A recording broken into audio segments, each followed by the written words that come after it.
anciennement, un fond, ça cuisait sur le fond, c'est le cas de le dire, sur le fond, sur le bout du fourneau, à son aise pendant des heures, des heures, des heures, des heures, des heures.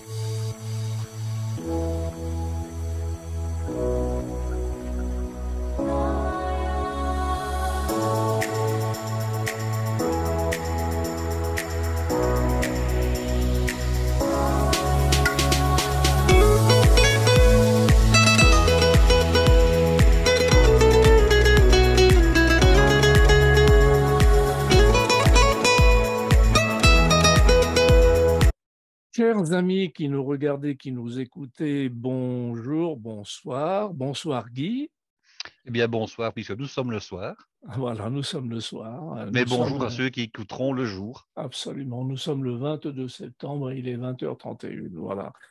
Nous sommes ravis de vous retrouver, nous sommes ravis que vous nous écoutiez, et surtout Guy, hein, parce que c'est lui qui bosse. Moi, je blagote. On bosse tous les deux avec des Oui, registres différents finalement, hein. absolument, absolument. Moi, je Alors, ne m'occupe pas de technique, je m'occupe uniquement du contenu. Voilà. voilà. Oui, Guy, je t'ai envoyé un mail sans citer de nom. On a Le nom. quelques retours sur un de nos auditeurs a fait une de tes recettes Une recette que je lui ai envoyée, enfin que nous avons envoyée en fait, hein. oui, Mais ce n'est pas une recette à moi de toute façon, c'est oui, une oui, recette que j'ai absolument, glanée hein. évidemment. Oui, oui, donc il est très, Il en a très été content. De content. gaufres, voilà, je trouvais C'est plus des le mot, gaufres, une voilà. recette de gaufres, bon sang, bonsoir. Et il était absolument ravi, donc on est ravi, cher monsieur, que Il était ravi de la croustillance des gaufres en question, donc c'est très bien. absolument, voilà. En fait, on sert à ça, ce podcast sert à ça pour que vous écoutiez les recettes, vous vous les appropriez et vous les faites, vous les refaites, vous les Ce qu'il faut modifiez. peut-être dire à nos auditeurs, c'est qu'en fait, ceux qui s'abonnent à notre site reçoivent un petit cadeau personnalisé, Oui, hein. En voilà, fait, ils reçoivent comme cadeau, je dirais, un très très grand document que j'ai conçu, que j'ai réalisé carrément, hein, absolument. en allant glaner toute une série d'informations un peu partout. Et dans ce document, je raconte l'histoire des gaufres, hein, et surtout des deux grands types de gaufres qu'on trouve en Belgique, à savoir la gaufre de Liège, qui est sans doute la plus connue, et la gaufre de Bruxelles, qui n'est pas Oui, moins bonne, mais qui est différente. oui, oui. À la limite, si tu avais fait une thèse sur la gaufre, ce document est parfait serait parfait pour cette thèse, hein, parce que Mais mesdames, messieurs, c'est vraiment très fouillé. Ce qu'a fait Guy est j'aurais vraiment dû, très pour faire fouillé. une véritable thèse à défendre à l'université, j'aurais dû faire un document encore plus complet, plus précis et plus grand. Mais enfin, C'est disons que déjà pas ceci est mal. plutôt un résumé, hein. Oui, Ceci est oui, un résumé. c'est déjà pas mal. Mais c'est pas mal. Alors, Donc voilà, nos oui, auditeurs fidèles reçoivent ce genre de messages pour les, comment dirais-je, pour les remercier de leur assiduité. Voilà. absolument, absolument. Donc, n'hésitez pas. N'hésitez pas à nous contacter. Inscrivez-vous, chers amis. Allez sur le site sopac.be. Vous avez tout ce qu'il faut pour vous signaler. Alors, Guy, tu as quelques actualités, je crois. Tu vas nous parler d'un concours. J'ai vu des petites boulettes. De quoi Tout à s'agit-il? fait. Alors, en fait, j'aurais dû vous parler déjà depuis quelque temps de ce concours qui date du mois de septembre, hein. Je Oui, vous ai déjà expliqué, mais comme tous nos numéros sont censés pouvoir être écoutés les uns indépendamment des autres, hein, on n'est pas oui, oui. censé, disons, faire trop référence à un autre numéro, surtout que, il faut être honnête et le dire à nos auditeurs, quelquefois, il y a télescopage, c'est-à-dire que les numéros ne sont pas forcément diffusés dans l'ordre des enregistrements, pour toutes Absolument. sortes de raisons. Oui, Pas des raisons techniques, mais plutôt des raisons d'opportunité, de calendrier, etc. oui. Alors, il y a donc pendant le mois de septembre, en Wallonie, donc la région sud du pays qui est francophone, il y a les fêtes dites fêtes de Wallonie, dont le paroxysme sera fin du mois de septembre et qui commémore la, je dirais le fait que nous ayons chassé les Hollandais du pays à la révolution de 1830. Bon, chez vous, vous avez eu aussi la révolution en 1830, mais nous Hum, aussi, hum, hein, hum. l'Europe était en révolution à ce moment-là. Alors, nous étions dans l'éphémère royaume des Pays-Bas, hein, qui est en fait le Benelux, hein, finalement, qui a été recréé par la suite, comme quoi que faire et défaire, c'est toujours travailler. Absolument. Donc, après la défaite de Waterloo en 1815, les grandes puissances, où la France n'avait plus trop son mot à dire, avaient décidé de créer un État tampon. Hein, et cet État tampon, c'était la réunion de la Belgique, du Grand-Duché de Luxembourg, qui à ce moment-là, je dirais, faisait encore partie de la Belgique, dirons-nous, hein, puisque le Ouais. Luxembourg était une des principautés de la Belgique à l'époque en tout cas je dirais des ducs de Bourgogne et puis de Charles Quint et de la suite, et des Pays-Bas, c'est-à-dire en fait des provinces septentrionales qui, à une époque, étaient aussi possession des ducs de Bourgogne et de l'Empire des Habsbourg. Voilà. Donc, on a créé un État tampon, et puis il y avait trop de, comment dirais-je, trop de différences au niveau de la mentalité entre le nord et le sud du pays. Ah oui. La première différence, c'était déjà le fait de la religion.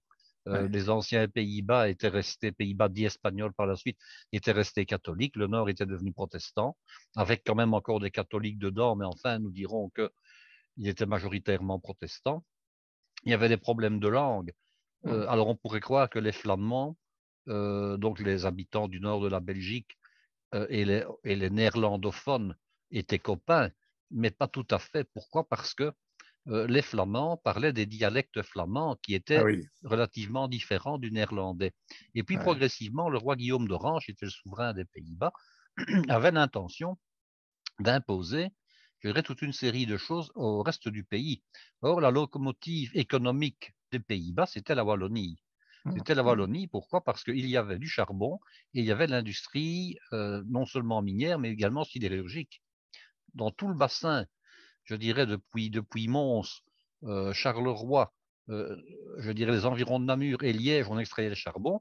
Il y avait aussi des grands pôles sidérurgiques qui étaient la région de la Louvière, la région de Charleroi et la région liégeoise. Donc c'était véritablement le poumon économique du pays.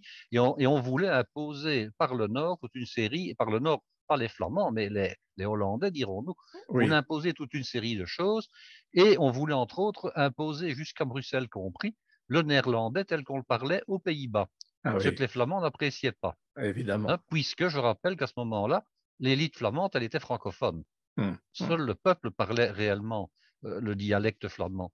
Donc tout ça mis ensemble, je dirais qu'aussi bien les Flamands que les Wallons, on a bouté les Hollandais dehors, hein, et alors on a pris notre indépendance. Voilà. Ça c'est pour commémorer, je dirais, comme ça c'est fait au mois de septembre, et c'est pour commémorer la fête de la Wallonie qui a lieu, je dirais, en souvenir de ces événements-là.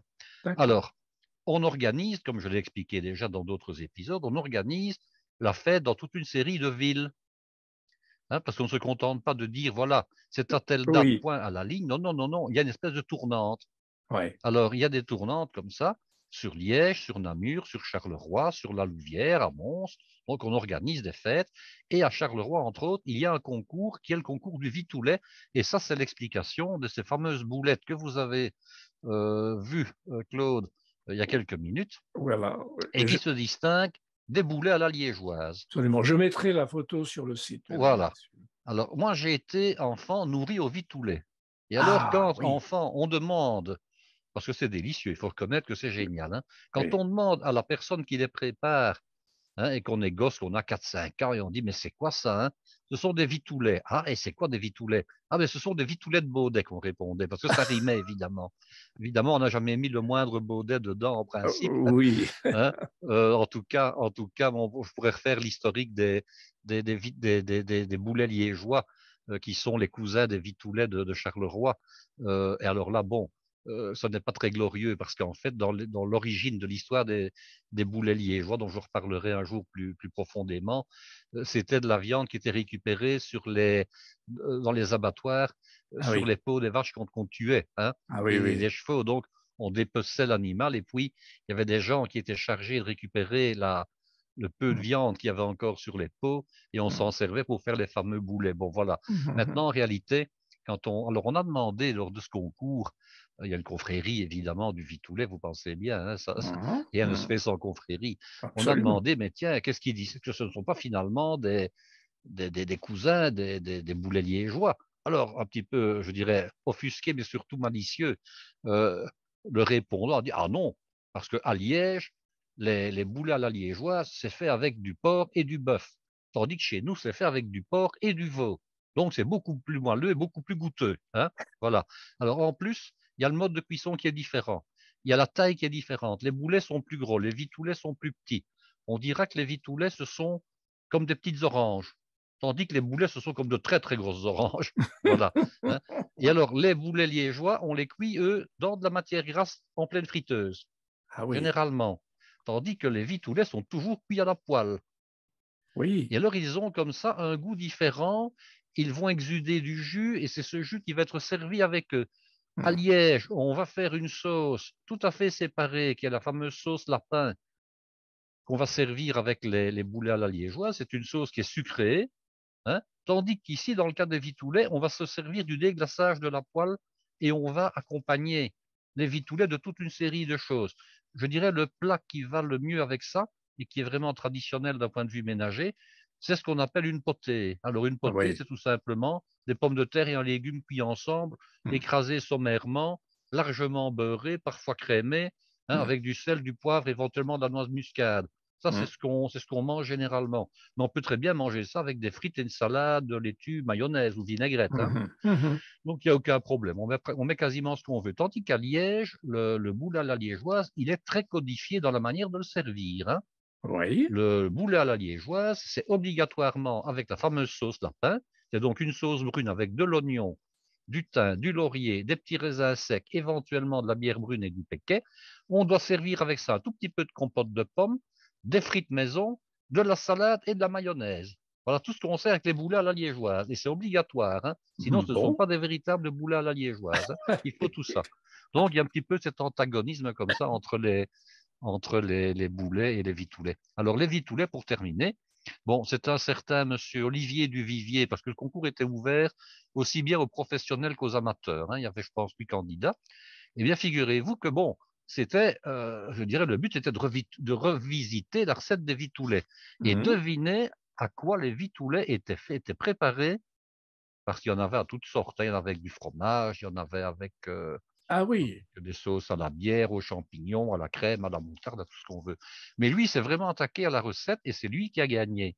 C'est un peu une hérésie, mais enfin, voilà, devinez un petit peu avec quoi il avait réalisé la farce. Ah, du canard. Ah ben non, c'était du poisson. Ah, du Ah oui, poisson. il fallait oser, hein. Ah oui, Donc, oui, un plat oui. qui se fait de manière ancestrale avec de la viande hachée, de porc et de veau, parfois même du bœuf, mais enfin, en principe, c'est du veau, et transformé, bon, comme on dit, si ça avait été fait avec du canard ou du poulet ou je ne sais quoi, on restait dans le domaine Oui, de la viande, mais ici, on reste il dans a les carrément fait ça avec du poisson. Et alors, si mes souvenirs sont bons, parce que j'ai regardé l'émission, enfin, j'ai regardé en tout cas le compte rendu à la télévision, je pense qu'il avait utilisé de la chair de poisson blanc pour faire l'extérieur et qu'il avait mis un morceau de saumon au milieu. Je pense que c'était ah, ça pour la l'idée. couleur. Ah oui. Ben, pour avoir de la couleur et avoir un petit goût, etc. Ouais. Donc, c'était assez original. Maintenant, je ne sais pas avec quelle sauce ni quel accompagnement il a fait, mais c'était original. Ça, c'était pour donc l'histoire des vitoulets.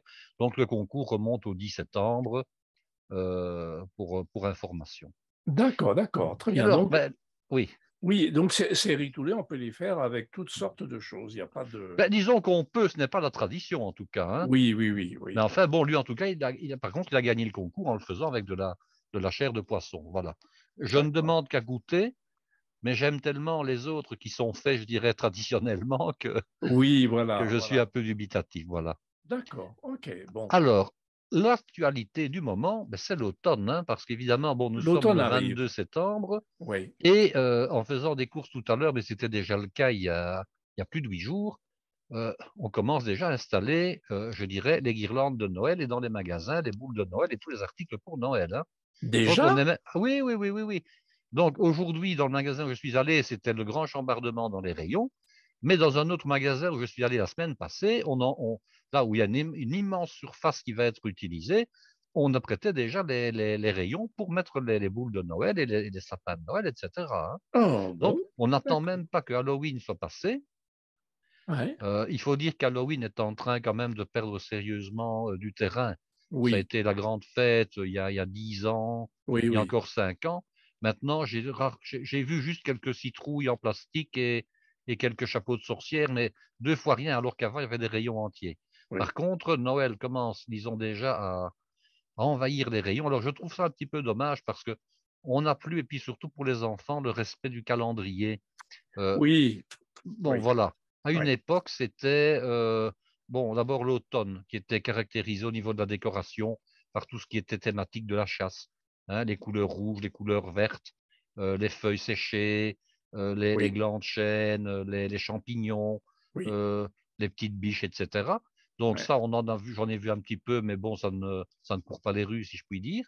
Alors Halloween, ben bon, à part ce que j'ai raconté, quelques petites pièces, il n'y a quasiment plus rien. Chez nous, il y a encore une autre grande fête, mais vraiment une très très grande fête qui a lieu le 6 décembre, c'est la Saint-Nicolas, Mhm, qui est mhm. vraiment l'ancêtre du Père Noël et qui est très très très très très couru en Belgique, en Espagne, aux Pays-Bas, et je dirais dans certaines régions de l'Est de la France et de l'Allemagne. Saint-Nicolas, je dirais, est la fête des enfants du début du mois de décembre. Bon, Saint-Nicolas, je n'ai pas vu grand-chose qui s'y rapportait, mais par contre, Noël, bon, ben voilà. Alors, si je parle aujourd'hui du sujet du jour, c'est aussi en fonction de la saison, Oui, de l'automne, oui, de l'automne, parce que l'automne, ben, c'est la saison de quoi? de la chasse. C'est la saison de la chasse, c'est la saison du gibier, et le gibier, on va pouvoir l'utiliser jusqu'au moment des fêtes de fin d'année. Alors, nous sommes en train de préparer, Claude, un petit menu pour les fêtes de fin d'année avec Oui, quelques absolument, recettes. oui. Et comme j'ai envie d'y mettre ben, du gibier, Et quel donc, que soit le gibier, d'accord, ben voilà, il aujourd'hui y aura des sauces. nous allons parler, bien sûr, nous allons parler du fond de gibier, parce que Du je pense fond de qu'il est gibier. intéressant de savoir qu'on en fasse ou qu'on n'en fasse pas, mais qu'on connaisse un petit peu la manière de préparer un véritable bon fond de gibier. Mais ce que tu appelles le fond de gibier, c'est ce qui va servir dans une sauce. Tout à fait. C'est pas la Alors, sauce elle-même pour ce n'est toi, pas le la fond. sauce elle-même, c'est la Nous base de sommes sauce. d'accord, Alors, nous sommes on peut d'accord. évidemment critiquer les fonds parce que beaucoup de grands chefs s'y sont employés, hein, à Ouais. critiquer les fonds parce que les fonds, ça date quand même d'il y a très très très longtemps. Et si Oui, vous utilisez comme grimoire certains vieux livres de cuisine, on parle déjà des fonds de sauce, hein, oui. et on n'hésitait pas à une époque à prendre carrément, je dirais, la cuisse entière d'une biche ou bien d'un sanglier ou bien même d'un porc pour faire une marmite de fond. Bon, on a Ouais. quitté évidemment cette manière de faire. Maintenant, on préfère manger la cuisse plutôt que, Oui, et que de la mettre dans le fond. pardon, que s'en Oui, servir pour oui, faire une base de oui, sauce. oui, oui, oui. Néanmoins, passer je dirais, d'une extrême à l'autre n'a pas de sens. Remplacer dans une sauce les fonds par de l'eau, ça n'a pas de sens non plus. Oui. Hein, je veux dire, faut rester un peu cohérent. Qu'est-ce Mhm. qui fait l'attrait de la cuisine française par rapport aux autres cuisines? Je vais prendre, par exemple prendre deux grandes cuisines qui sont, je dirais, diamétralement, enfin, qui sont relativement opposées dans leur conception. Excusez-moi, c'est la cuisine française et la cuisine chinoise. Oui, je Alors, pensais que tu allais dire les Chinois, oui. oui, ce qui fait la spécificité de la cuisine chinoise, c'est l'association des marchandises, des produits et des goûts, hein, Mhm. puisque en cuisine chinoise, vous avez cinq grands goûts et on doit toujours les associer par deux. Par exemple, on a le sucré et l'acide. On Mhm. a le sucré et le salé. Donc, Mhm. alors on a l'acide et le salé. On a l'acide et le sucré. On a les sauces aigres douces. Mhm. On a le brûlant, qui est le brûlant des épices. Avec le salé, on a toutes les sauces aux épices et au poivre. Mhm. Bon, en cuisine française, ce n'est pas ce genre d'association qui est d'abord mise en avant, mais c'est plutôt la sauce qui accompagne un produit. Oui, La cuisine française est vraiment réputée, connue et je dirais euh, codifiée par ses sauces. Que ce soit des sauces froides, que ce soit des sauces chaudes, que ce soit des sauces blanches, des sauces brunes, des sauces pour le poisson, des sauces pour la viande. Parfois, les sauces pour le poisson et la viande sont les mêmes, hein. Je vais prendre le mhm. cas d'une sauce béarnaise. Ben bon, on peut très bien servir une entrecôte grillée béarnaise et une dinde de saumon grillée béarnaise, hein. Donc, Mhm. il y a Mhm. là ici évidemment une similitude dans les sauces. Mhm. Certaines sont spécifiques à la viande, d'autres sont spécifiques au poisson. Vous avez des sauces qui vont accompagner de préférence des viandes blanches, d'autres plutôt des viandes rouges ou des viandes brunes. Oui. Mais c'est vraiment la sauce qui fait la cuisine française, hein. Mhm. En tout cas, à l'origine, hein. Maintenant, évidemment, on a aussi, je dirais, toute la culture des accompagnements, des légumes, des fruits, tout ça. Oui, Mais à la base, c'était quand même la sauce qui faisait la oui, cuisine oui. française. Et alors, les sauces ont toujours été faites avec des fonds parce que le fond de sauce, Alors, une petite nuance de différence entre un fond et un bouillon. Alors, on pourrait Oui, les associer à certains moments et puis les dissocier à d'autres moments. D'abord, le terme bouillon est plutôt employé, plutôt, je dirais, en référence ménagère, hein.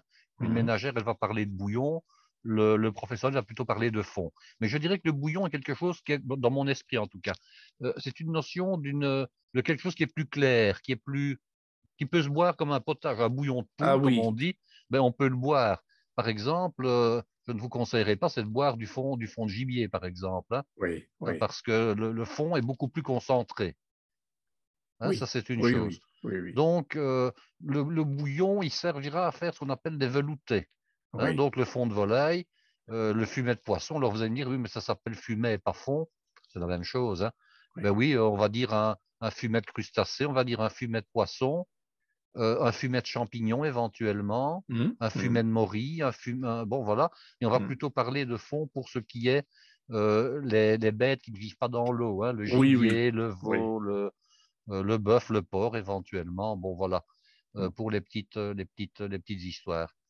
Alors, je dois aussi vous parler des fonds en vous disant que beaucoup de restaurateurs ne font plus leurs fonds eux-mêmes pour les raisons que je vais expliquer.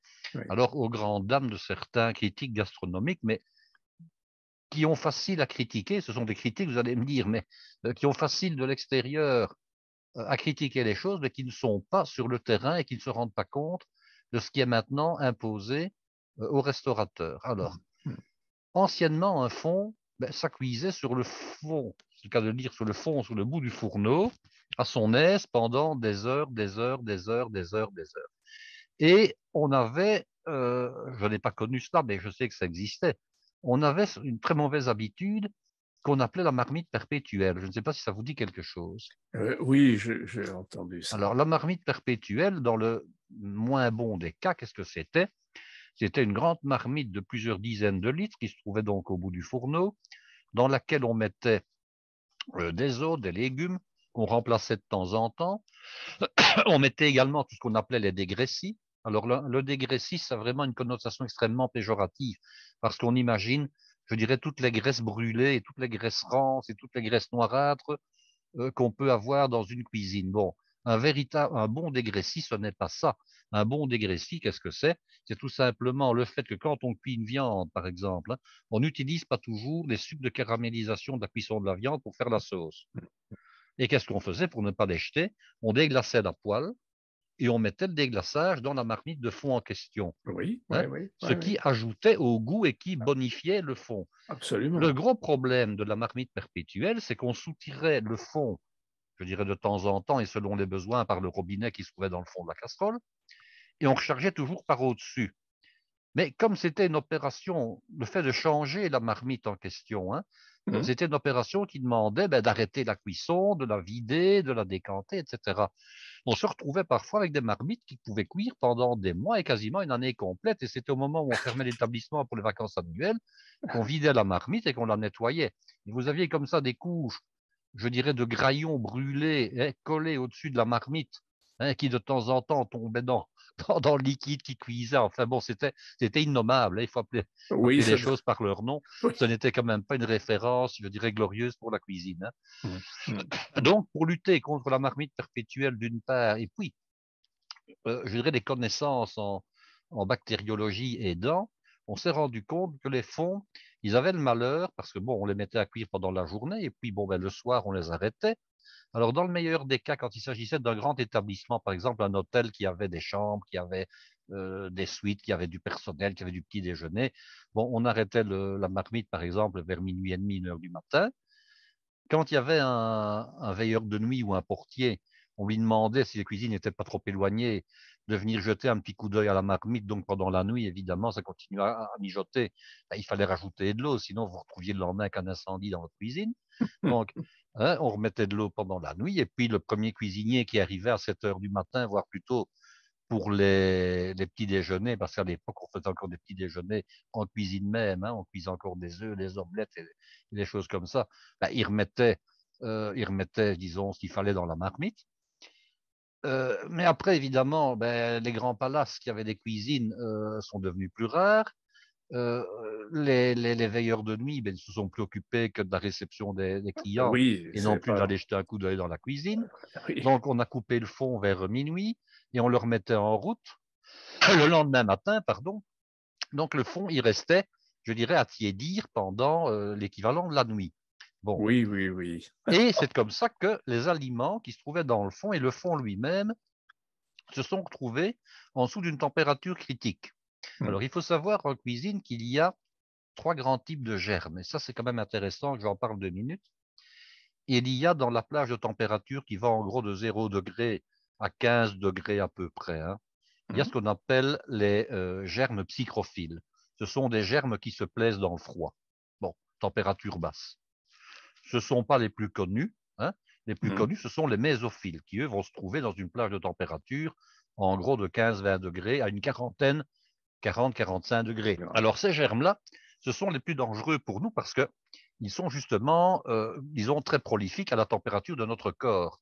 Hmm. Ce qui veut dire que lorsqu'on les ingère, pour eux, c'est Disneyland quand ils arrivent dans notre intestin, dans notre système digestif, parce qu'ils sont dans des conditions de température qui sont vraiment les plus favorables à leur égard, hein. Hmm. Hmm. Donc, ce Hmm. sont les plus dangereux pour nous et ce sont ceux contre lesquels on va essayer de lutter au maximum. Oui, Et oui. puis, vous avez les thermophiles qui, eux, ont une plage de température comprise entre une quarantaine de degrés et à peu près 65 degrés. Donc, eux, ils aiment bien la chaleur. Alors, ce ne sont pas les plus communs, ce ne sont pas les plus méchants, sauf quand on a affaire à des germes qui sont capables de résister même au-delà des 65 degrés. Et Oui, alors, le plus méchant de tous, c'est le fameux botulisme. oui. Alors, on trouve dans les germes thermophiles des germes qui sont capables de sporuler. Alors, qu'est-ce que ça veut dire? Ça veut dire que quand ils sentent que la température commence à devenir un peu trop élevée, ils vont produire une petite coque autour de leur ADN, hein. Ils vont se mettre en sécurité, ils vont perdre le restant de la cellule, mais quand les conditions vont redevenir favorables à leur développement, ils vont ressortir de leur spore et ils vont refaire une bactérie. Alors, on a de la chance, c'est que généralement, les bactéries qui sont capables de sporuler, elles sont, en tout cas dans le botulisme, c'est le cas pour ce germe-là de manière spécifique, elles sont en aérobie, c'est-à-dire qu'elles n'aiment pas la présence d'oxygène. Et c'est Absolument. comme ça qu'on trouve le botulisme qui est le plus puissant germe capable de nous donner, disons, des maladies et surtout la mort, hein, parce qu'il produit une toxine extrêmement résistante et extrêmement active, même à de toutes petites doses. Et c'est comme ça qu'on retrouve, par exemple, le botulisme euh, dans les os des chiens. Je ne parle pas des chiens, l'animal, je parle dans les os que le chien va cacher dans le fond du jardin, par exemple, hein. Ah oui, oui, oui. Voilà. Alors, lui, le chien, il est tout à fait, je dirais, pré-immunisé contre le botulisme. Mhm. Mais ça veut dire quoi? Ça veut dire que si, par exemple, votre chien va cacher un vieil os dans le fond du jardin, hein, et puis il va le déterrer 8 jours plus tard pour en faire son amuse-bouche, et qu'il revient vous faire des lélèches après, hein, dans le fauteuil du Mhm. salon, Mhm. vous pouvez potentiellement vous exposer à ce que le botulisme vous soit transmis, je dirais, depuis l'os du chien jusqu'à vous, si vous avez une petite blessure, par exemple, hein, ou Mhm. Mhm. Mhm. si vous avez le chien qui vous lèche sur la bouche ou des choses pareilles. Donc, Mhm. quand on dit quelquefois que ce n'est pas très bon de se laisser lécher par son chien, il y a des raisons objectives. C'est pas Tout uniquement à parce qu'on fait. a envie tout simplement de contrarier le chien Oui, ou oui, d'être oui. méchant avec lui. Donc, vous voyez, ça, je vous Mhm. explique ces histoires-là. Mhm. Alors, Mhm. le problème donc, de nos fameux germes en question, c'est que quand on avait le fond qui passait en dessous de cette fameuse température de 65 degrés, eh bien, on avait une prolifération de certaines bactéries, de certains germes. Alors, vous allez me dire, oui, mais bon, on remettait le feu après en dessous et puis on le ramenait à ébullition et puis. Mais aussi, on pouvait très bien en prendre Oui. et en utiliser alors qu'il n'était plus tellement sain, hein. Ouais, ouais. Alors, autre raison, c'est que maintenant, en principe, tous les plats de buffet chaud, tous les plats de self-service sont censés être tous servis à une température supérieure à 65 degrés. Ouais. Pourquoi? Parce qu'au-delà de 65 degrés, on considère que la grosse majorité des germes sont détruits, Mhm. tout simplement parce que c'est la température de coagulation des protéines. Mhm. Mhm. Le seul problème, c'est que par exemple, les viandes bleues et les viandes saignantes, à 65 degrés, elles sont bien cuites, hein. Oui. Donc ça, c'est la seule exception. C'est que les viandes qui ne sont pas hachées et qui sont des viandes, je dirais, qui sont servies en bloc, une côte à l'os par exemple, hein, un rôti de bœuf, la viande est normalement saine à l'intérieur. Les germes ne se trouvent qu'en surface. Donc, si la viande à cœur n'atteint pas les 65 degrés, il y a une tolérance, parce qu'on peut encore manger une viande saignante, évidemment, ou une viande bleue, Oui, quand elle n'est qu'à 50 degrés. ouais, Mais ouais. dans le cas des fonds, la loi, et ça a commencé par la France, et puis bon, on a un peu suivi, la loi impose toute une série de choses. Tout d'abord, au cours de sa réalisation, le fond ne peut pas descendre à une température inférieure à 65 degrés. Ah Ça, oui, c'est une première règle.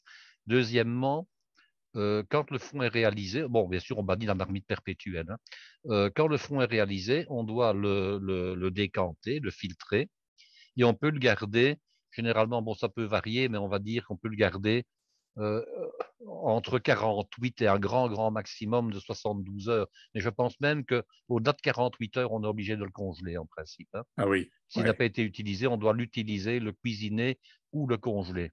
Mm. Et alors, on doit aussi absolument le faire refroidir quand il est réalisé en moins de 2 heures. Il doit passer de la température, je dirais, de cuisson à une température de réfrigération, donc pouvoir être mis au réfrigérateur en moins de 2 heures.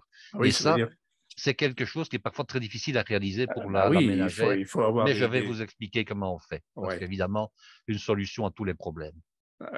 Et je suis là pour vous la donner, bien entendu. Absolument, je Donc, dis, bon, il faudra oui. écouter jusqu'au bout l'épisode pour ça. D'accord, il n'y a pas de problème, avec plaisir, Guy.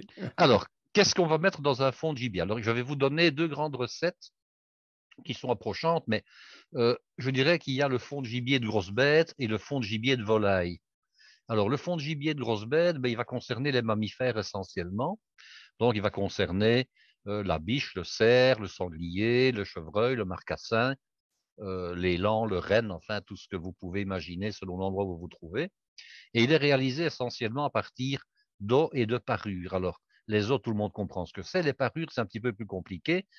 C'est, disons, ce que j'appellerais, allez, je vais employer un mot qui n'est pas approprié, le mot déchet, mais c'est parce que normalement, c'est le mot parure qu'on utilise. Les Oui, déchets de découpe, tout simplement. oui, oui, Hein. oui. Ce ne sont Ouais. pas des choses qui sont mauvaises, elles ne sont pas nocives pour la Ça santé, ne part pas à la mais poubelle. ça ne part pas à la poubelle, on les met dans le fond parce que ça va donner du goût, ça va participer au goût. Ouais, ouais. Mais le vrai mot, ce sont les parures. Mais comme je devais expliquer le mot en question, j'ai mis le mot déchet, mais qui pourrait vouloir dire que c'est bon à jeter. Non, ce n'est pas bon à jeter. Tout à Ce fait. sont, en fait, quand on pare un morceau de viande, on lui donne une belle forme, hein. Oui, Il y a parfois des petits morceaux qui sont sur le côté, qui sont tout à en fait. trop. Alors, si c'est de la viande, carrément de la belle viande, ben on en fait du pâté, par exemple, on en fait du civet. Mais quand ce sont ce qu'on appelle des aponevroses, c'est-à-dire les gaines de muscles qui entourent les morceaux, hein, Mhm. bon, on a deux solutions. Soit on les met dans le pâté pour chien, soit on les utilise pour donner du goût à un fond. Parce que ces Oui, fameuses aponevroses, elles contiennent quelque chose d'intéressant. C'est ce qu'on appelle du collagène. Et le oui, collagène, c'est cette substance qui va donner, au fond, je dirais, leur aspect sirupeux, leur aspect onctueux. Donc, ce oui. n'est pas du tout à jeter.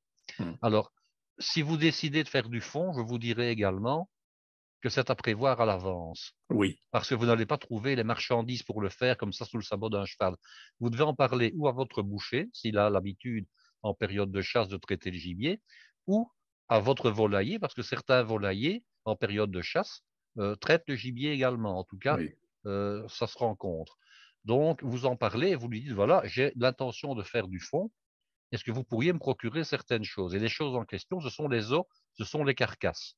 oui, Alors, si on prend le cas, par exemple, du gibier à poil, donc les gros animaux, je vous conseillerais, c'est de lui réserver l'équivalent de 4-5 kilos d'os.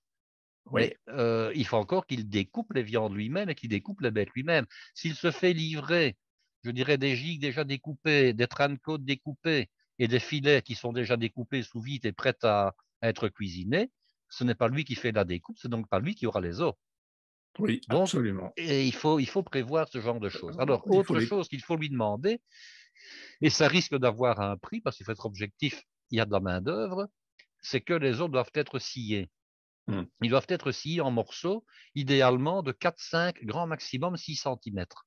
Parce que mettre un fémur complet de biche de cerf dans la casserole, ben, il risque de dépasser et ça n'a pas de sens.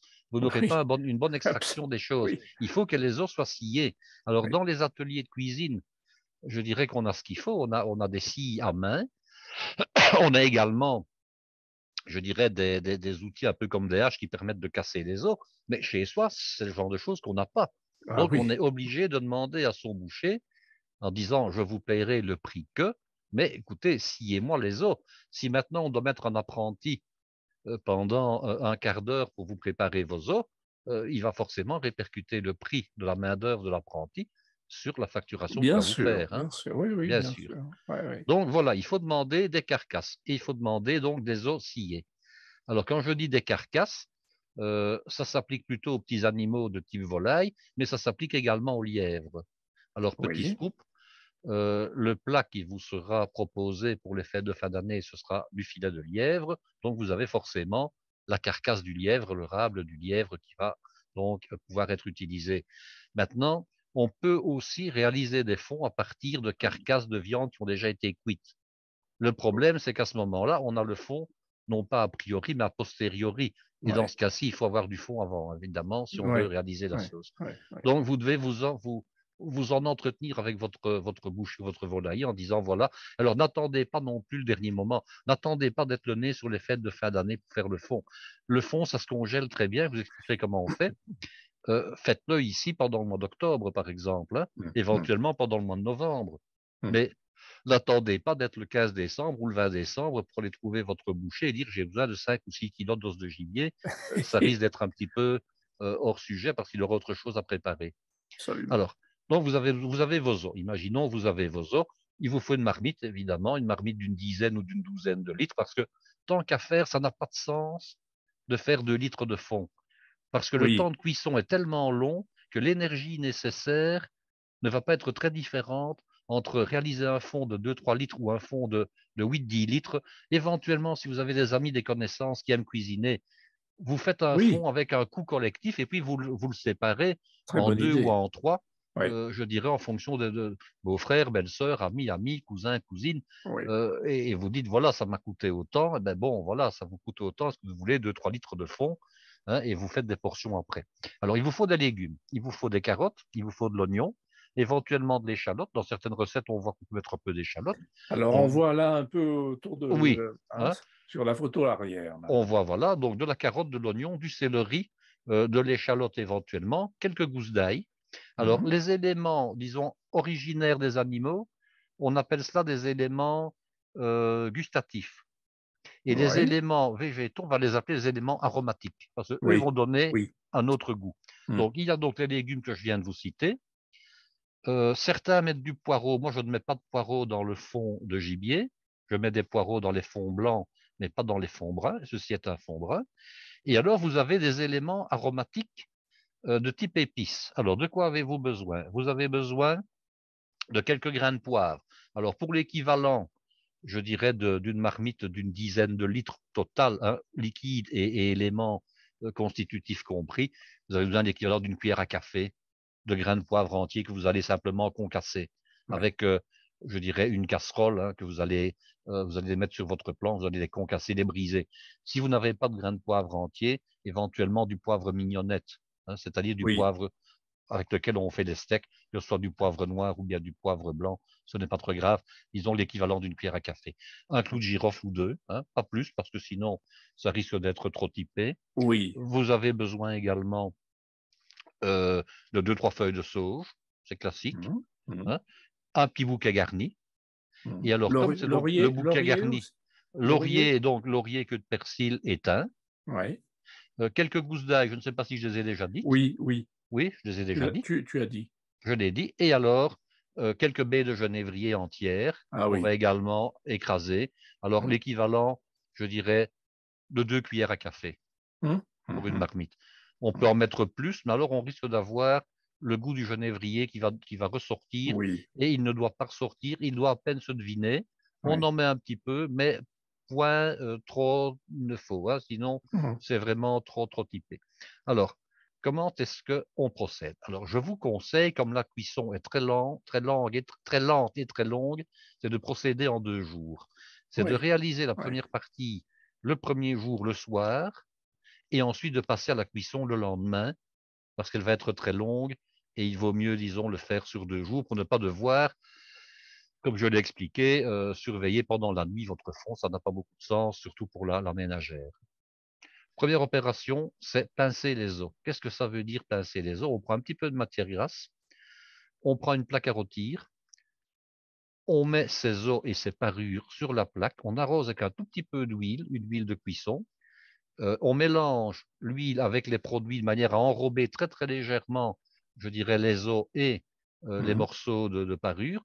On peut le faire à sec. On peut le faire à sec avec la seule, disons, différence, c'est que quand on le fait à sec, on risque d'avoir les produits qui brûlent plus vite. Et Ah le oui, but, c'est que ça caramélise, pas que ça brûle. ouais. On met le four, je dirais quasiment au maximum. Alors, à moins d'avoir un four qui monte à 300 degrés, on monte, disons, à la puissance maximale usuelle, c'est-à-dire 240 à peu près. Mhm. Et on enfourne. Alors, on enfourne une dizaine de minutes, on enlève la plaque, on mélange, on retourne les morceaux, on retourne les os, et on remet au four. L'opération peut prendre l'équivalent de 40-50 minutes facilement. Ouais. Pendant ce temps-là, on prépare les légumes. Alors, il y a un élément que j'ai oublié, c'est qu'on peut mettre, je dis bien on peut, on n'est pas obligé, c'est aussi prévoir un tout petit peu de concentré de tomate, c'est pour la couleur, mais ce n'est Ah pas oui, une obligation. ouais. Et dans certaines recettes de fond de gibier, vous n'en trouvez pas. Mais on peut en mettre un tout petit peu. Alors, on prépare les légumes. Alors, les légumes, là, il y a moyen de discourir un petit peu. Normalement, les légumes, ça se pèle, ça se nettoie, ça se lave, et ça, c'est logique. On doit bien sûr vérifier leur propreté.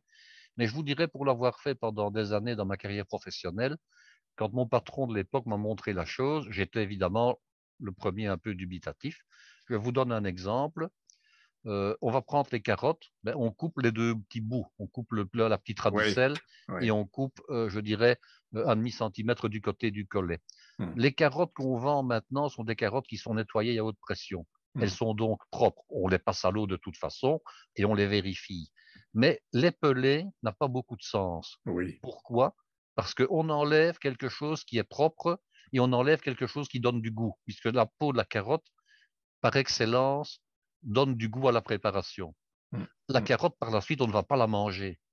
On va plutôt utiliser le goût que la carotte aura donné au travers du liquide. Mais la Oui. carotte ne sera pas mangée. Donc la pelée n'a pas beaucoup de sens. OK? Mhm. Mais vous pouvez le faire si vous le souhaitez. Oui, oui, oui. Le céleri, on prend les côtes de céleri blanc. Alors pourquoi les côtes de céleri blanc? Parce qu'il faut des morceaux qui ne brûlent pas trop facilement. Vous allez comprendre pourquoi. Si vous prenez des feuilles et si vous prenez, je dirais, autre chose que les côtes, vous prenez des petites branchettes, ça risque de brûler. Ouais. Donc, on prend plutôt les côtes. On les Mhm. lave, bien entendu. Il n'est pas nécessaire de les peler, donc on ne doit pas les effiler. Alors, l'oignon et l'échalote maintenant. Alors, l'oignon et l'échalote, vous auriez tendance à dire il faut les peler. Ben non, justement. On ne les Ah pèle oui. pas. On Oui, oui, enlève oui. juste la petite radicelle du côté où elle se trouve Ouais. et on vérifie quand même, parce que s'il vous faut, je vous donnerai les proportions après, s'il vous faut quelques oignons et quelques échalotes, quelquefois il y a un piège. Et le piège, c'est qu'en dessous de la dernière peau séchée, vous avez un peu de moisissure. Ah oui, ça arrive. Oui. Ça arrive. Alors, Mhm. pour éviter ça, qu'est-ce qu'on fait? On vérifie si les oignons sont sujets à moisissure. Alors, ce qu'on peut faire, si on veut être tout à fait rassuré, on peut éplucher ses oignons, on peut éplucher ses échalotes, on lave l'oignon et on lave l'échalote, mais on garde les peaux et on les Oui. mettra après. Oui. Voilà. Alors, Ouais. les peaux d'oignon et les peaux d'échalote ont comme caractéristique de donner à la fois et de la couleur et énormément de goût. Ouais. Par contre, on ne prend pas ni oignon fumé ni échalote fumée. Ouais. Parce que quelquefois, on vend des tresses d'échalotes ou d'oignons qui sont fumés pour la conservation. Ça, on ne prend pas parce que là, le goût serait vraiment beaucoup trop fort et trop Oui. typé. Oui. Oui. Donc, on Oui. prend des oignons habituels, des oignons Ouais. normaux. Mhm. Alors, tous ces légumes, on va les couper en morceaux. Des morceaux de quelle taille? Eh bien, les rouelles de carottes, on va dire des morceaux qui font 3 centimètres de long. Même chose pour le céleri. Les oignons, ce qu'on peut faire, c'est les couper en 4 ou en 5 ou en 6 Ouais. selon la taille. Ouais. Échalotes, à peu près la même chose. Je dirais en 4, c'est généralement la bonne taille. Alors donc je disais, on pèle ou on ne pèle pas, ça c'est un petit peu comme on veut. Mhm. Lorsque les os sont presque pincés à fond, c'est-à-dire lorsqu'ils ont atteint une caramélisation poussée, donc brune, pas noire, mais brune, très Mhm. foncée, Mhm. je dirais qu'une dizaine de minutes avant, limite un quart d'heure, on ajoute les légumes. Je n'ai pas dit le bouquet garni, ni l'ail, hein, uniquement Mhm. les légumes dont je Mhm. viens de parler. on les ajoute et on les mélange à l'ensemble. Pourquoi? Pour les enrober de matière grasse pour éviter qu'ils ne brûlent. Et on les fait également caraméliser. Alors, je sais que quand on n'a pas l'habitude et qu'on fait ça pour la première fois, on est un peu surpris parfois de l'évolution des choses. Oui, Donc, ne pas hésiter à retirer éventuellement un élément s'il venait à caraméliser ou à colorer trop vite. oui, un peu Mais vite, quand oui. on a un peu l'habitude, on sait que à tel moment, on va devoir ajouter sa garniture aromatique. On sait le temps que ça va prendre pour la caramélisation. Et à la fin, tout doit être caramélisé à point en même temps, à savoir les os et les parures, et également les légumes. Mhm, Voilà. mhm. Alors, 5 minutes avant la fin, on ajoute le concentré de tomate si on en met. Donc, alors, je vais vous donner des proportions, hein. Oui, Donc, on en ajoute un petit peu et on le répartit, je dirais, sur l'ensemble comme on peut. Le but de faire passer le concentré de tomate au four, c'est d'enlever l'âcreté du concentré de tomate. oui, Voilà, c'est ça le oui, seul but. oui. Vous ne le faites pas, mon Dieu, ce ne sera pas dramatique si vous avez peur, évidemment, de brûler votre concentré de tomate. Alors, les quantités maintenant. Imaginons que vous ayez 4 ou 5 kilos d'éléments, je dirais, eau et viande et parure. Et vous avez besoin d'avoir 1,5 kg, 2 kilos d'éléments faits par les légumes. Vous en mettez, disons, l'équivalent de 35 à 40 pour vous donner une idée. Oui, Vous oui. pourriez monter jusqu'à la moitié, mais ce n'est pas nécessaire. 35 à 40 en poids, du poids de la partie, je dirais, gustative, c'est suffisant. Mhm. Donc, 4-5 kilos d'os et de parure de viande, vous mettez 2 kilos, 2 kilos et demi maximum, je dirais, de légumes, c'est largement suffisant. Alors, la proportion maintenant entre chacun de ces légumes. Il faut un peu plus d'oignons que de carottes et de céleri. Alors moi, je vous dirais que vous mettez par exemple 50% d'oignons, 30% de carottes et l'équivalent de 20% de céleri. Si vous mettez trop de carottes, vous allez avoir un fond qui va être un peu trop sucré. Et si Oui. vous mettez trop de céleri, vous allez avoir un fond qui va être un peu trop âcre. Mhm. Par contre, l'oignon, il n'y a pas de problème. Donc, faites un petit peu votre compte. Vous voyez plus ou moins la moitié du total de l'oignon, un peu plus que la moitié de ce qui reste de la carotte, et puis une vingtaine de pourcents avec le céleri. Voilà. D'accord, d'accord. OK. Maintenant, on va devoir, alors ça, c'était ce qu'on va faire le premier jour, c'est faire la caramélisation des éléments. Mhm. Alors, une fois que c'est caramélisé, ça a été vraiment stérilisé, puisque c'est passé dans un four à Oui, 230, 240 degrés. Vous ne risquez pas grand-chose. ouais. Je dirais, un professionnel, il va débarrasser ça au réfrigérateur, parce qu'il y a des chambres froides. Chez soi, on sait rarement le faire. Donc, qu'est-ce qu'on fait? Vous mettez le tout dans la marmite, vous gardez la plaque de cuisson à part, je vous expliquerai ce qu'on fait avec le lendemain, et vous couvrez votre marmite et vous la remisez dans un endroit le plus frais possible. Ça Ouais. peut être à la cave. Souvent, une cave, il fait 11 degrés, hein, en principe. Mhm, mhm. Sauf si on vit en appartement. Bon, là, c'est un petit peu différent. Comme c'est généralement l'hiver ou en tout cas l'automne, on peut mettre ça sur son balcon. On met ça dehors.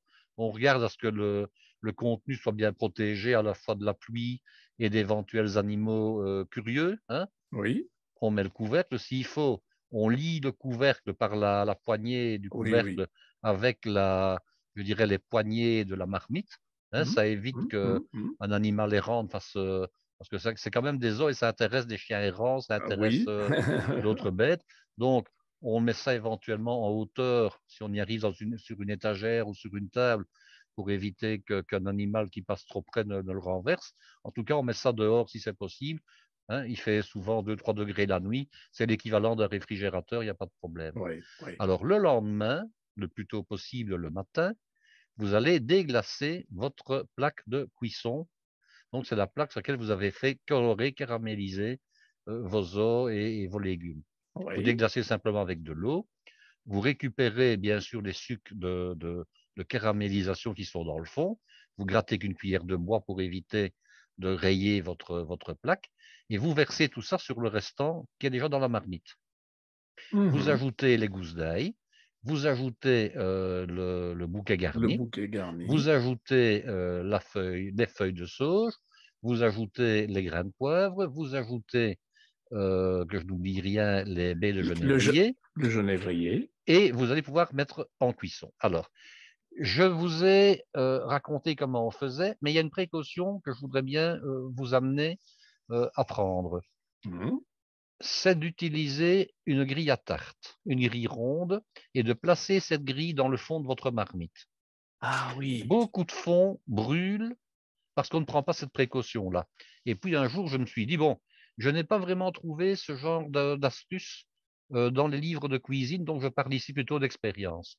mhm, Quand vous cuisez un fond très longtemps, les éléments qui ne sont pas liquides se déposent forcément dans le fond oui, de la casserole. Lorsqu'ils se déposent dans le fond, ils attachent. Surtout les oui, légumes qui ont l'habitude de cuire longtemps, ça devient de la purée, hein. Une oui, carotte qui oui. cuit pendant 8-10 heures, Ah elle n'est oui. plus une carotte, hein. Mhm, Et tout ça, lorsqu'il y a une flamme ou lorsqu'il y a une source de chaleur en dessous, ça attache et puis ça commence à coller, ça commence à brûler, ça donne un goût désagréable. Votre marmite, lorsque vous la récupérez après, vous avez un demi-centimètre à devoir décoller dans le fond. C'est une calamité pour la nettoyer. mhm. Et surtout, vous risquez de rater votre fond parce qu'il risque d'avoir un mauvais goût. Oui, ouais. Donc, que ce soit un fond brun de bœuf, que ce soit un fond de veau, un jus de veau, que ce soit un fond de gibier, il est intéressant d'avoir une grille à tarte ronde en inox de préférence, parce que si ce n'est pas en inox, évidemment, ça risque de communiquer. Si c'est en fer, ça va donner un mauvais goût. Donc en inox, mais normalement maintenant elles sont toutes en inox. Une grille qui a un diamètre inférieur d'à peu près 1 centimètre à celui du fond de votre ustensile. Et vous Oui, placez votre grille qui va donc permettre d'avoir à peu près l'équivalent d'1 centimètre, 1,5 centimètre de circulation de liquide dans le fond de l'ustensile et qui va séparer les éléments aromatiques et gustatifs du fond de la casserole. Ça, oui. c'est l'idéal, c'est génial. Oui, mais alors dis-moi, ça veut dire que c'est compliqué après pour remuer quand même un peu. Non, non, non, non, parce qu'on ne doit jamais remuer, Ah, justement. ah, pardon, Non, d'accord, on ne on ne remue doit pas pas. remuer. On ne doit pas remuer. Parce que si on D'accord. remue, je vais parler de la cuisson du fond, c'est la pire chose qu'on puisse faire pour avoir un fond qui est trouble et qui n'est pas bien. Un fond doit être coloré, mais doit être clair, doit être le plus limpide possible. Mhm, Alors, mhm. on va mouiller avec de l'eau bouillante. Alors, on Ouais, mouille avec de l'eau bouillante qu'on a fait chauffer par ailleurs. Pourquoi? Parce que ça permet une cuisson, à la cuisson de démarrer directement. ouais, Tandis que si on mouille avec de l'eau froide et qu'on amène seulement à ébullition après, il vous faut parfois 1 heure et demie en fonction de la puissance de votre feu et en fonction de la quantité que vous mettez en œuvre. oui. Donc, pour gagner du temps, on fait bouillir de l'eau par ailleurs et on mouille avec de l'eau bouillante. Alors, quelle quantité d'eau faut-il? Il faut que le niveau supérieur du liquide affleure 1 centimètre au-dessus des autres éléments. Ah oui, oui, à hauteur, quoi. Tu mets de l'eau à On mouille hauteur. à hauteur. Alors, pourquoi ne mouille-t-on pas davantage? Ben, pour une raison toute simple, Bonne c'est que ça ne sert à question. rien de faire de l'eau chaude, hein. Oui. Je vais dire que bon, vous allez mettre beaucoup d'eau, il vous faudra de l'énergie pour la chauffer. Mhm. Et deuxièmement, vous allez avoir un fond qui va être clair, qui n'aura pas de goût. Oui, Quand on fait un fond de sauce, c'est pour avoir quelque chose qui ait du goût, absolument. pas pour avoir un bouillon liquide. Alors, Mhm. ce que je reproche au fond qu'on trouve dans le commerce sous forme liquide dans des bocaux de conserve, c'est de vous vendre de l'eau à prix d'or. Mhm. On Mhm. vous vend finalement quelque chose au travers duquel on voit, et on vous dit maintenant faites des sauces avec ça. Ça n'a pas de sens. Donc, si vous le faites vous-même, ce n'est pas pour faire la même chose que ce qu'on trouve dans le commerce. Faites quelque chose qui est meilleur, faites quelque chose qui est digne d'un professionnel. Faites donc un fond qui a du goût, qui est concentré. Alors, Ouais. la seule chose, c'est que quand on mouille court, comme je viens de vous l'expliquer, il faut surveiller son fond. Alors, on dit généralement, ben, un fond, on ne doit pas le faire bouillir, effectivement. Un fond, il doit frémir. Donc, la température, ça, c'est simplement le fait de régler la puissance du feu qui est Oui. en dessous, hein. Ouais, ouais. Euh, la bonne température de cuisson, c'est 97-98 degrés, juste avant l'ébullition. Voilà, pas plus. D'accord, d'accord. On doit voir des petites bulles qui montent, qui s'échappent, un léger mouvement de convection. Ce sont les conditions nécessaires pour avoir un fond qui soit à la fois goûteux et limpide. Si vous faites bouillir votre fond à gros bouillon, vous allez avoir quelque chose qui certes aura du goût, mais vous allez avoir une trop grande extraction de la gélatine des os. Oui, Et quand on a une trop grande extraction de la gélatine des os, on a un fond qui colle à la lèvre. On oui, a des oui. sauces qui collent quand on prend une sauce réalisée avec un fond qui est trop gélatineux, il en faut un peu, hein, mais on a à ce moment-là un fond qui colle, on a une sauce qui colle à la bouche et c'est désagréable quand on mange. Oui, oui. Donc il faut qu'il y ait une bonne extraction gustative, mais pas forcément une extraction de la gelée des os. Donc, pour ne pas avoir ce genre de phénomène, il faut que le fond cuise longtemps, mais qu'il cuise doucement.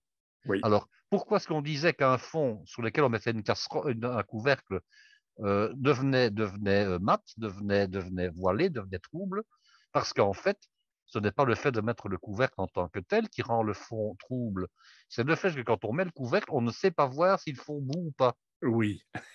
Donc, ce qu'il faut, c'est avoir un fond qui cuit éventuellement avec un couvercle, mais surtout qui cuise sans bouillir, qui Ouais, cuise simplement en frémissant. Voilà. ouais, ouais. Alors, durée de cuisson du fond maintenant.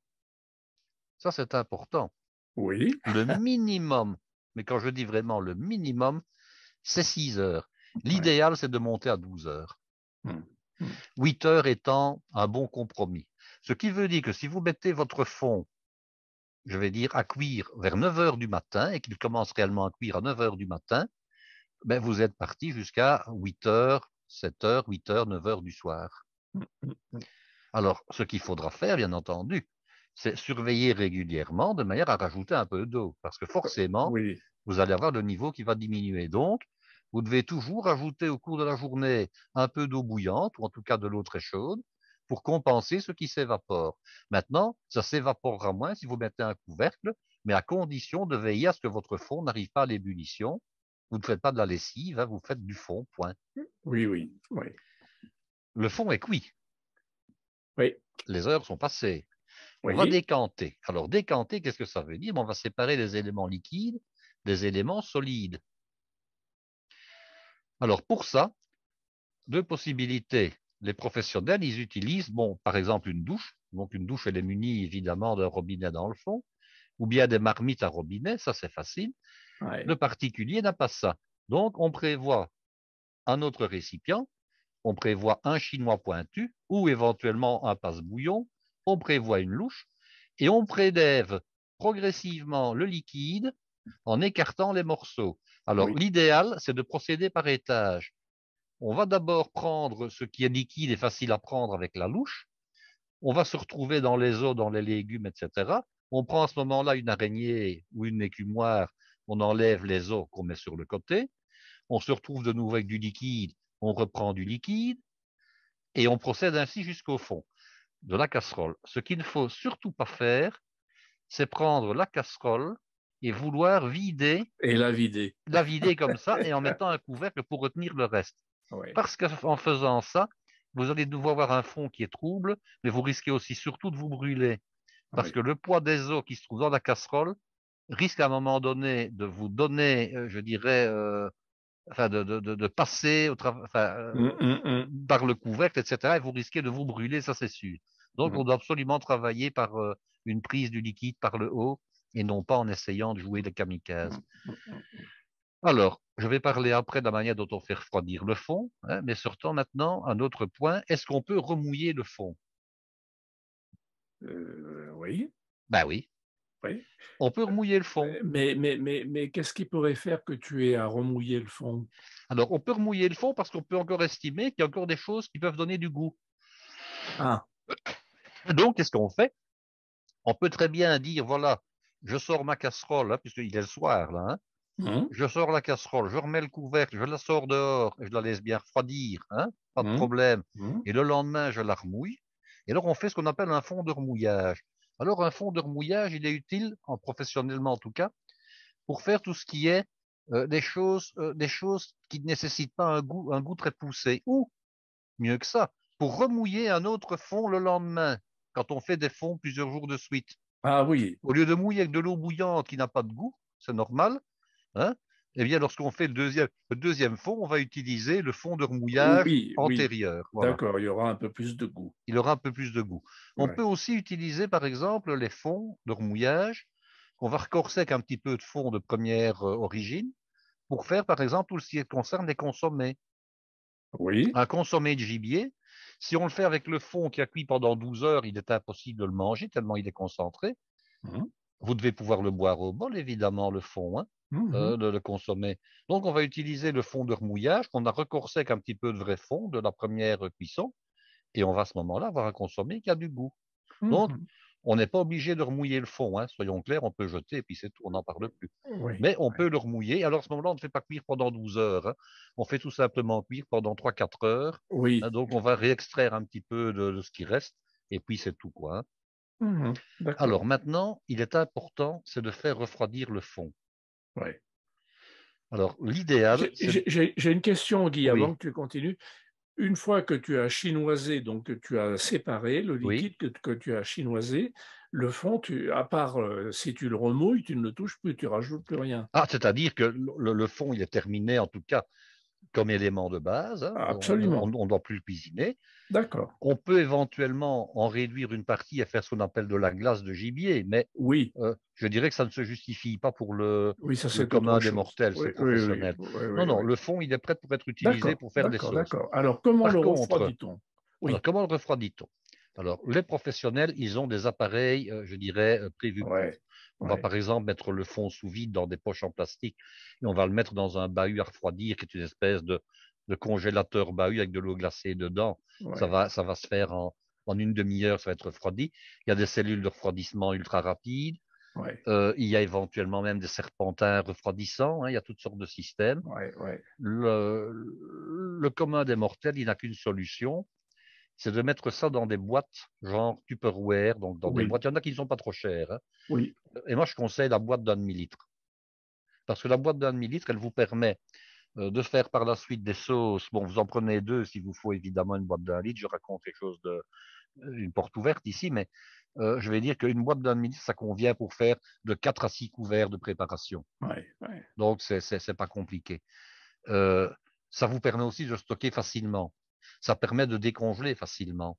Et Oui, ça permet surtout de refroidir de très rapidement refroidir et très rapidement. facilement. Oui, oui, Donc, vous absolument. remplissez à fond vos boîtes d'un demi-litre, vous mettez le couvercle, veillez à ce que ce soit des boîtes quand même qui ferment hermétiquement, parce que sinon Hum, vous allez avoir, je dirais, la moitié de votre fond dans votre évier avec l'eau de refroidissement, ça ne va pas. Vous les mettez dans l'évier et vous faites couler de l'eau froide dessus. Voilà, hum, tout simplement. hum. Et quand l'eau devient tiède, vous transférez dans l'évier d'à côté et vous remettez de nouveau de l'eau froide. Alors, il faut savoir que le pouvoir réfrigérant ou réchauffant de l'eau est à peu près 25 fois supérieur et plus rapide que celui de l'air.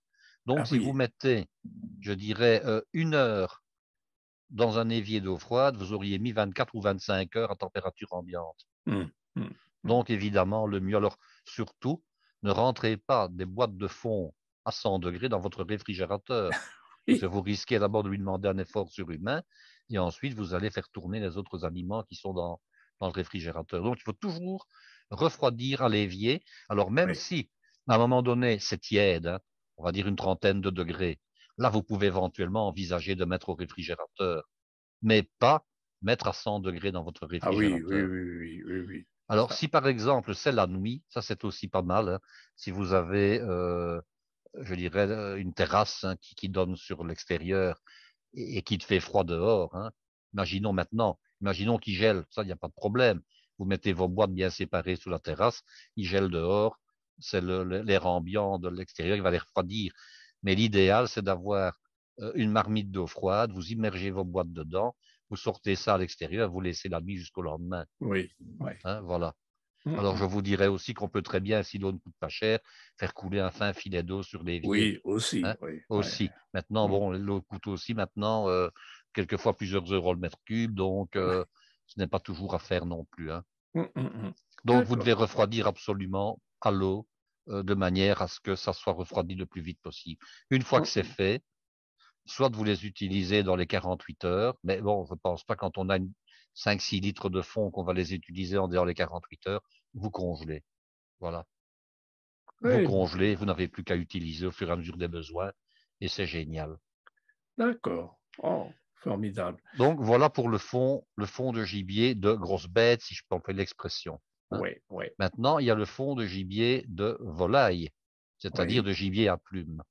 oui. Alors, il se fait de la même manière, si ce n'est que vous pouvez ajouter une petite astuce en plus. Vous allez dire, on Ah, pourrait le faire pour le fond de gibier également, mais c'est que vous pouvez mouiller pour la quantité que je viens de vous donner avec une, voire deux, mais une c'est déjà bien, bouteille de vin rouge. ah, Voilà. oui, oui, Alors, qu'est-ce que ça va donner? On peut également faire ce qu'on appelle du fond de volaille à brun, du fond brun de volaille de la même manière. Donc ici, vous allez avoir, alors vous pouvez varier les carcasses. Vous pouvez très bien demander à votre volailler ou à votre crémier, s'il travaille de gibier en saison, d'avoir, ben, pourquoi pas, deux carcasses de lièvre, hein, parce qu'on peut mettre du lièvre en même temps. Maintenant, vous allez me dire, mais est-ce que ça a du sens si je veux faire, par exemple, de la sauce fine champagne pour des bécasses, de mettre du lièvre avec? Non, évidemment. Ne pas oublier que les fonds réalisés à base d'animaux à poil donnent toujours des goûts extrêmement prononcés. Oui, Or, certains fonds, parfois de gibier pour des animaux du type, allez, la bécasse, hein, pour prendre un exemple, vous allez mettre un fond dans lequel vous avez mis du sanglier et du lièvre sur de la bécasse, vous allez rater la recette, hein, oui, oui, oui, parce que ça va être beaucoup trop puissant. ouais, Donc, un ouais. petit peu à vous de voir, est-ce que le fond va être un fond, pardon. Est-ce que ça va être un fond, je dirais, multi-usage, ou est-ce que ça va être un fond spécifique? Alors, imaginons que vous alliez ne faire que du gibier à plumes. Ne mettez évidemment que des carcasses de gibier à plumes. Bien Vous sûr, mettez bien sûr. éventuellement 2 carcasses de faisan, 2 carcasses de perdreau, perdrix, 2 carcasses, que sais-je, de canard, colvert ou autre. Mm, Hein. mm, Ne mm, mettez pas à ce moment-là ni lièvre, ni sanglier. On mm, peut mm, mm. évidemment mélanger dans la même cuisson à la fois du gibier à plumes et du gibier à poil. Il n'y a pas de problème sur le principe. Mais d'un autre côté, selon l'usage spécifique que vous voudrez, si vous voulez faire une sauce fine champagne pour accompagner du faisan, bon, ne mettez quand même pas trop de sanglier dedans, quoi, hein, Oui, oui, oui. ça risque d'être un petit peu Oui, trop fort. oui, oui. Alors, donc, vous lui demandez à ce moment-là donc des carcasses de gibier à plumes. Vous travaillez exactement de la même manière. Vous concassez les carcasses pour qu'elles soient, je dirais, en 4-5 morceaux, de manière à pouvoir rôtir et donner leur goût après dans la cuisson beaucoup plus facilement. Ne mettez pas les carcasses entières. Maintenant, dans le cas du gibier à plumes, la carcasse a ce site particulier, c'est qu'elle est creuse, donc malgré tout, les cuissons vont se faire facilement et le Oui, goût va se donner facilement. oui. Mais néanmoins, par habitude, vous les concassez en 3-4 morceaux aussi. Vous les faites colorer. Et puis au moment de déglacer, à ce moment-là, vous allez déglacer qu'une bouteille de vin rouge. Alors quel type de vin rouge? Prenez de préférence un vin rouge qui ait du goût. Un vin rouge de type, je dirais, allez, je vais être clair.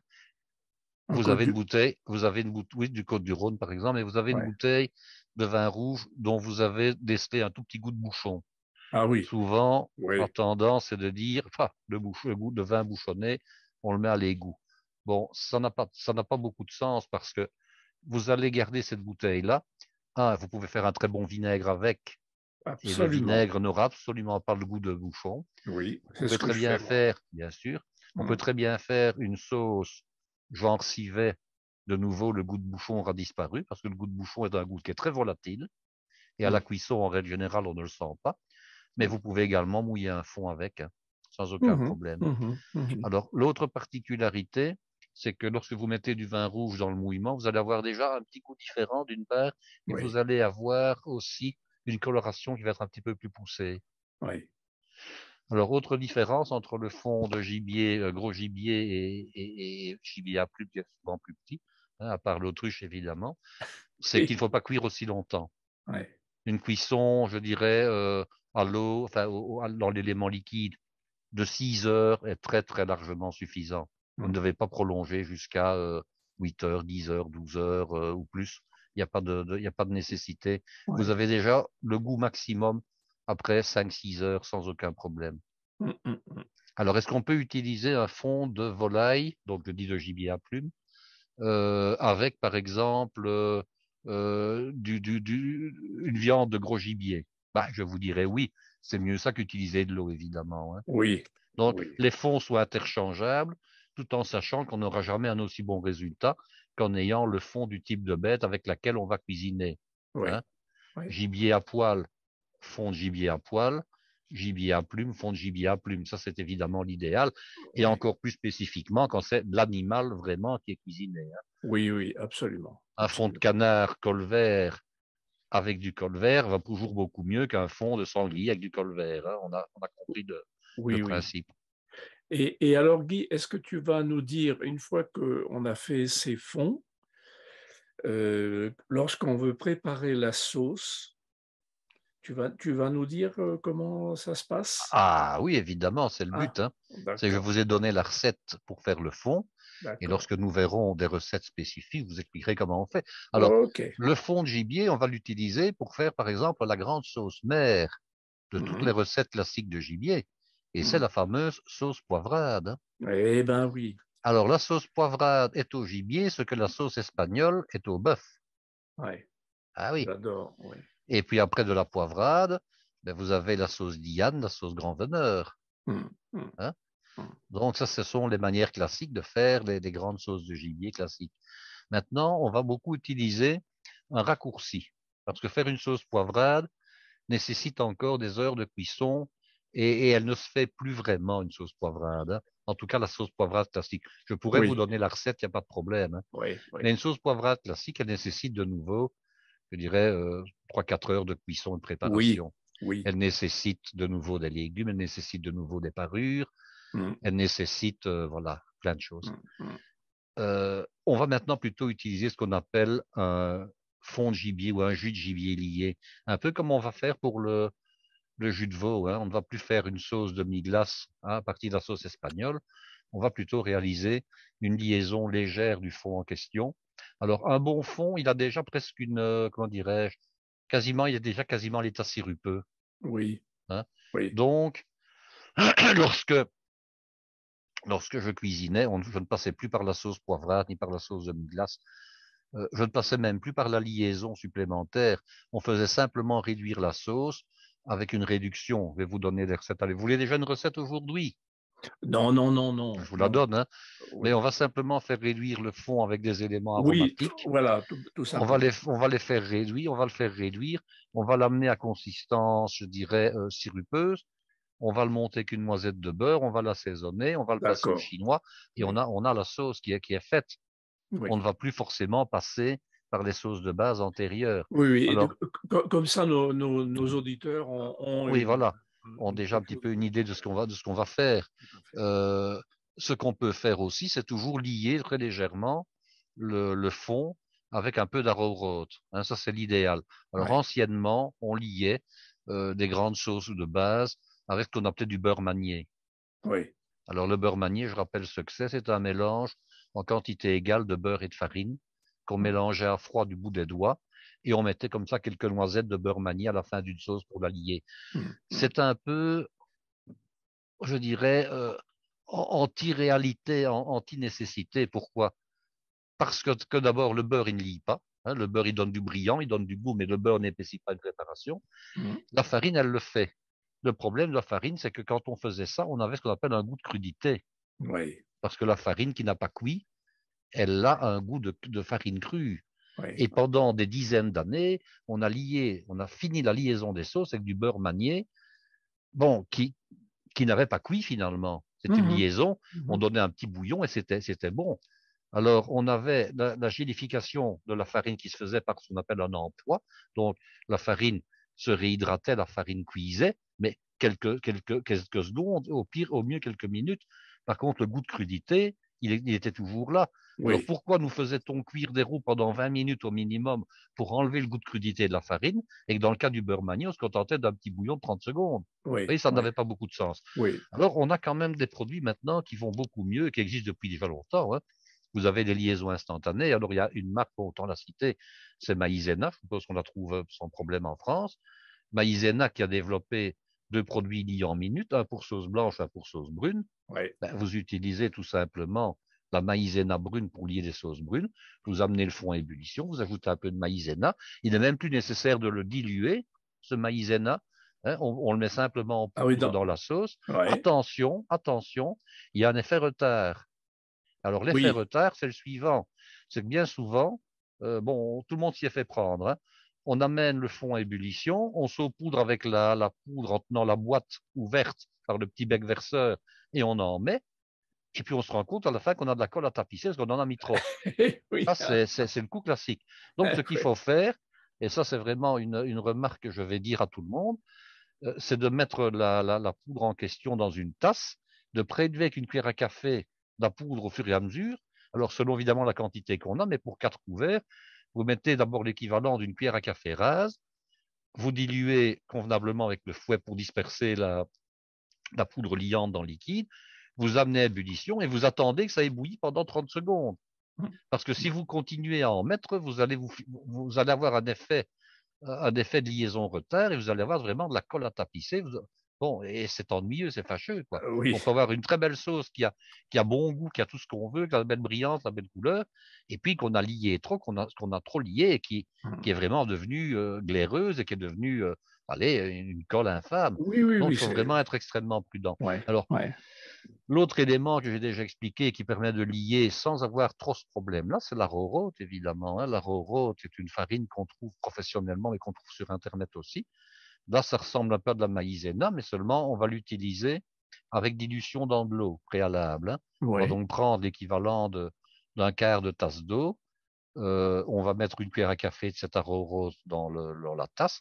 On va le disperser dans le liquide et on va le verser par fin filet. La liaison est d'accord, quasiment instantanée également. Par d'accord. contre, elle ne donne pas de liaison glaireuse et elle va donner une liaison translucide. Ça, c'est je dirais, le miracle des liaisons, c'est la rorote. Par rapport à Je ne connais pas par cette. rapport à la maïzena, c'est extraordinaire, mais ce sont les professionnels qui l'utilisent. Et pour vous donner une Ah idée de oui, la quantité, on utilise entre 10 et 20 grammes maximum. Généralement, c'est une quinzaine de grammes au litre. Donc, je ah dis oui, bien, le pouvoir de liaison est extraordinairement puissant. Hein. oui, oui, Donc, il faut aussi être prudent, mais on en met très peu. Et alors, hmm. on doit avoir, n'oublions pas quand même qu'une sauce doit rester liquide. Hein. Elle doit être Oui, sirupeuse, mais ça- ça ne doit pas être épais. Hein. oui, Et on a le oui, cas avec la mayonnaise aussi, c'est qu'on a parfois tendance à utiliser des mayonnaises qui sont beaucoup trop épaisses, en oubliant que c'est une sauce, tout simplement. Hein. oui.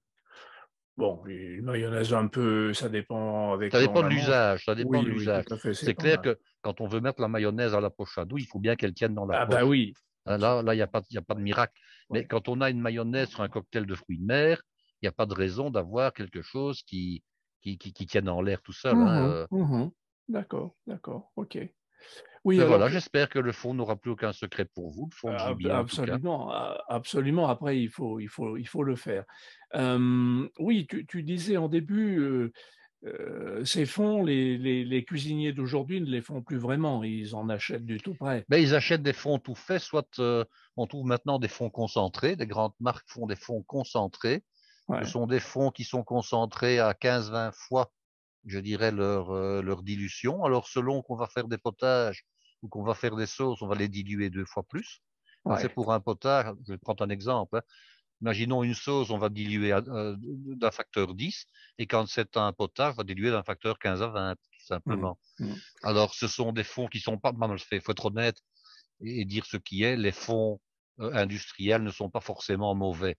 Le seul problème, je pense à une marque en particulier que je ne citerai pas, et qui font des fonds comme ça, c'est la quantité de sel.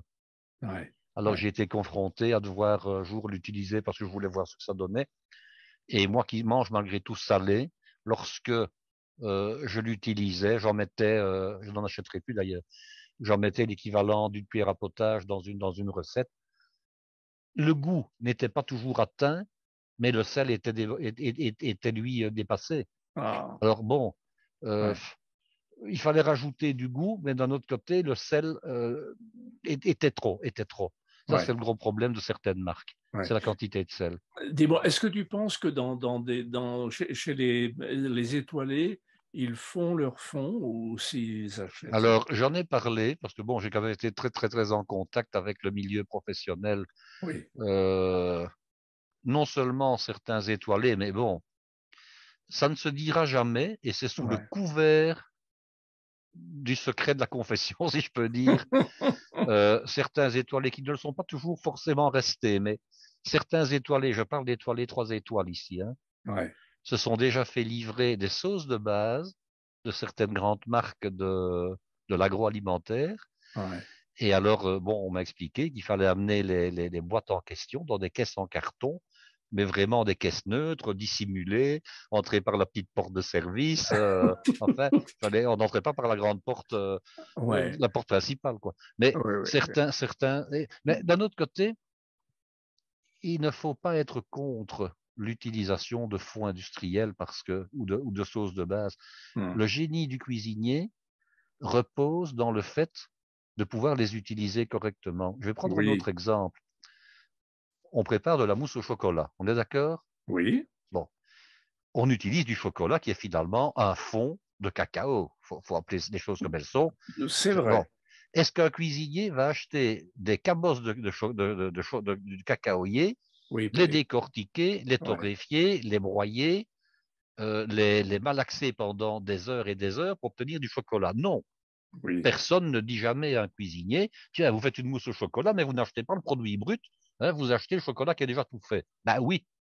Mm, mm, Est-ce qu'un cuisinier, ça, certains le font, va acheter la graine de moutarde pour préparer la moutarde? Non, il achète la mm, moutarde. mm. Lorsque vous Oui, oui. réalisez une sauce cocktail, vous achetez le ketchup, vous ne commencez pas, en principe, à préparer votre ketchup vous-même, et Mm. ainsi de suite.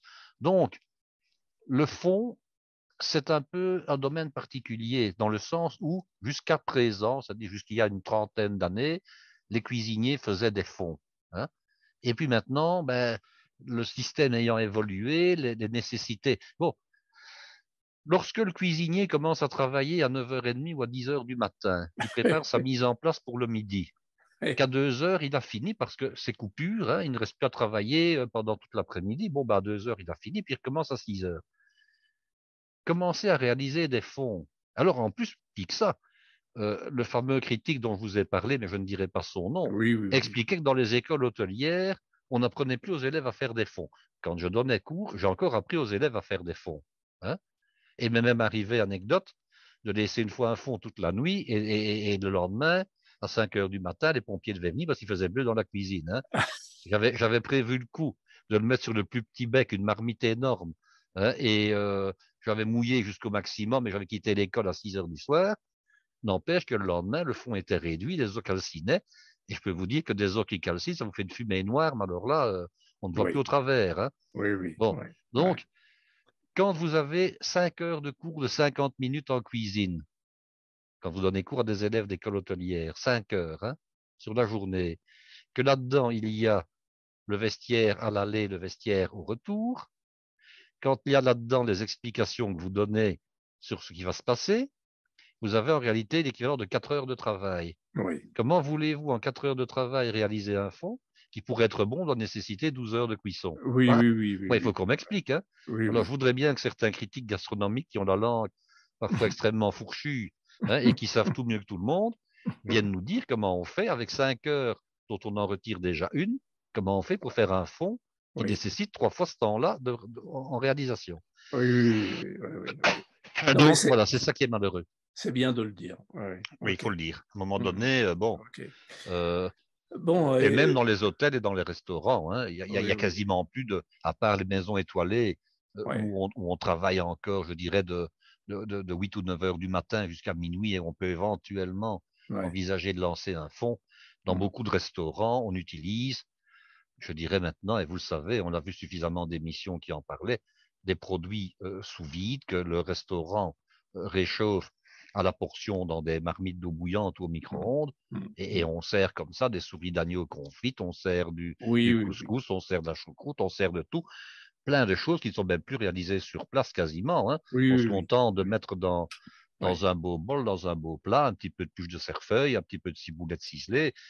Je dirais le métier de cuisinier commence vraiment Oui. à disparaître des cuisines, hein, et on trouve Mhm. Mhm. l'agroalimentaire qui est là derrière, hein.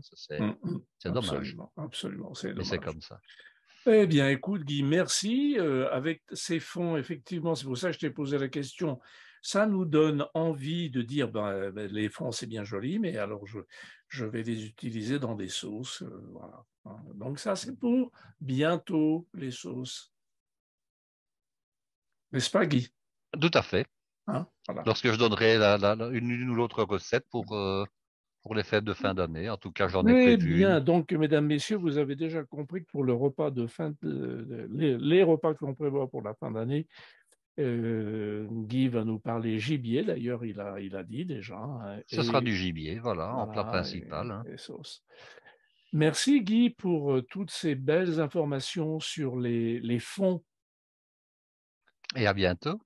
À bientôt, mesdames, messieurs. À très bientôt. Faites-nous vos commentaires, vos demandes, posez-nous vos questions, et Guy vous répondra avec plaisir. À bientôt, bye bye. Au revoir, Au Guy. revoir, Claude. Alors,